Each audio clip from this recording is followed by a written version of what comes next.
বর্তমান সময়ে জনপ্রিয় রোমান্টিক জুটি মুশফিকুর ফারহান ও সাফা কবির।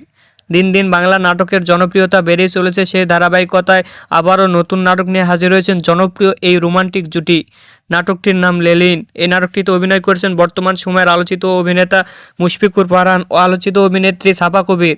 এ নাটকটি রচনা ও পরিচালনা করেন সুব্রত সজীব। নাটকটি খুব শীঘ্রই ইউটিউব চ্যানেলে প্রকাশিত হবে। আপনারা দেখতে চাইলে অবশ্যই ইউটিউব চ্যানেলে চোখ রাখুন এবং নিয়মিত নতুন নতুন নাটকের আপডেট পেতে হলে অবশ্যই চ্যানেলটিকে সাবস্ক্রাইব করে রাখুন এবং পরবর্তী ভিডিওর জন্য অপেক্ষা করুন।